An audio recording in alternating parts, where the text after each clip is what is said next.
मेरी तरफ से नमस्कार। नरेश मीणा राजस्थान के सबसे लोकप्रिय जो नेता बन के उभरे हैं। राजस्थान में बहुत से जो लड़ाकू नेता हैं उनको लोग बहुत इज्जत की नज़र से देखते हैं, जैसे हनुमान बेनीवाल, रविंद्र सिंह भाटी, राजकुमार रोत, राजेंद्र गुड़ा। और उसी की एक श्रेणी में आगे हैं नरेश मीणा। नरेश मीणा ने पिछला चुनाव लड़ा था, उसमें बहुत कम वोटों से उनकी हार हुई और थप्पड़ कांड के बाद पूरे राजस्थान में मशहूर हो चुके हैं और जन आंदोलन वो करते रहते हैं। अभी वो एक बड़ा जन आंदोलन उन्होंने शुरू किया है, पैदल यात्राएं शुरू की हैं और उसके विषय में अपने जो बातचीत है वो करते हैं। नरेश मीणा ने सरकार के खिलाफ शुरू किया आमरण अनशन, झालावाड़ पीड़ितों को न्याय दिलाने की मांग, सचिन पायलट, हनुमान बेनीवाल से मांगा समर्थन। राजेंद्र गुड़ा तो उनके साथ ही है। तो अपने बात करते हैं समरावता विवाद के बाद चर्चा में आए नरेश मीणा एक बार फिर एक्टिव मोड में है। शुक्रवार को नरेश मीणा पिपोल्दी स्कूल भवन ढहने की घटना में मारे गए बच्चों को न्याय दिलाने के लिए आमरण अनशन शुरू करने की घोषणा की है। मीणा ने कहा कि जब तक पिपलौदी झालावाड़ के लोगों को न्याय नहीं मिलेगा, मैं एक अन्न का दाना अपने पेट में नहीं जाने दूंगा। इससे राजस्थान की जो राजनीति है उसमें बड़ा बवंडर आने की संभावना है, क्योंकि नरेश मीणा नौजवानों में और सर्व समाज में बहुत बड़े जो नेता बन के उभरे हैं। तो अगर नरेश मीणा को कुछ हो जाता है तो जो जनता है वो उसके पक्ष में आंदोलन करेगी। नरेश मीणा ने कहा कि जब तक जहर धरना चलेगा मैं मौन धारण रखूंगा। उन्होंने एक बात और बोली कि जब तक धरना चलेगा मैं मौन धारण करूंगा। ये भी एक अच्छी बात है, क्योंकि सरकार को उसकी रणनीति का पता नहीं चल पाएगा।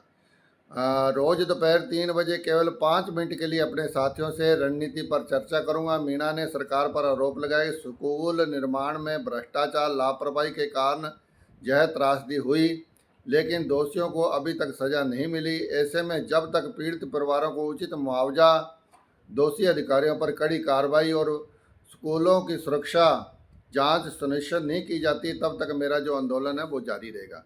ये भी एक बात सुनने में आई है कि जिनको नुकसान हुआ था उनको मुआवजे के तौर पर 5 बकरी और 1 बकरा दिया गया।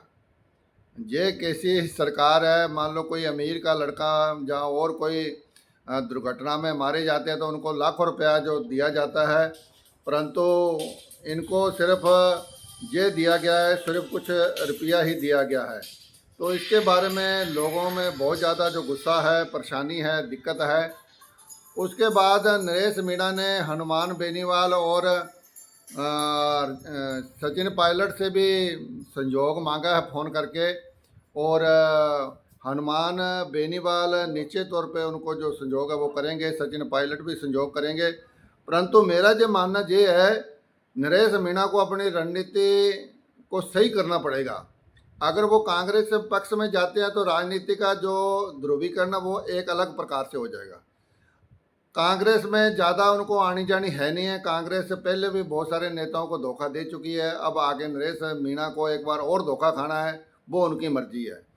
मेरा मानना यह है, अगर नरेश मीणा को राजनीतिक तौर पर जो काम शुरू करना चाहिए वो ये करना चाहिए, हनुमान बेनीवाल का संयोग लेना चाहिए, राजकुमार रोत का संयोग लेना चाहिए, राजेंद्र गुड़ा का संयोग लेना चाहिए, और साथ में उनको जो संयोग है वो रविंद्र सिंह भाटी का लेना चाहिए।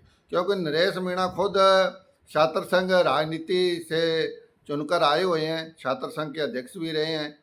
तो इनके साथ जो उनका भविष्य है वो उज्जवल हो सकता है। कांग्रेस के साथ, सचिन पायलट के साथ कतई उनका जो भविष्य है वो उज्जवल नहीं हो सकता।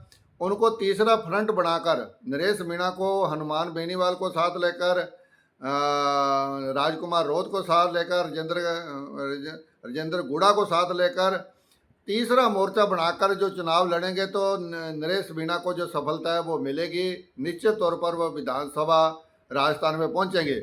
अगर कांग्रेस के साथ, जैसा उन्होंने सचिन पायलट के साथ कोई साठगांठ करने की वो जो कोशिश कर रहे हैं, तो उससे जो राजस्थान की जो जनता है कांग्रेस से भी नाराज है, ये मेरा मानना है। नरेश मीणा और उसके समर्थकों को मेरा कहना ये है कि उनको थर्ड फ्रंट, दोनों पार्टियों को छोड़कर कोई जो फैसला है वो करेंगे तो निश्चित तौर पर उनको जो सफलता मिलेगी। उन्होंने जन क्रांति जो यात्रा है वो भी शुरू की हुई है, उसमें भी लाखों लोग जुड़ रहे हैं। राजेंद्र गुड़ा का जो साथ है वो तो दिया ही जा राजेंद्र गुड़ा तो जो साथ है वो दे ही रहे हैं। तो और भी लोगों से मेरा निवेदन है कि नरेश मीणा का जो साथ है वो तन मन धन से दो, ताकि वो राजस्थान में एक अच्छा प्रोग्राम लेकर आए, लोगों को न्याय दिलाने के लिए दें। जो चिंदी चोरी वाला जो मुआवजा सरकार दे रही है वैसा उनको नहीं देना चाहिए। आपके नरेश मीणा के बारे में क्या विचार हैं, कमेंट करके जरूर बताओ। मेरी तरफ से नमस्कार। भी उनको कांग्रेस की तरफ जाना चाहिए कि हनुमान बेनीवाल की तरफ जाना चाहिए, ये आप कमेंट करके जरूर बताओ। मेरी तरफ से नमस्कार।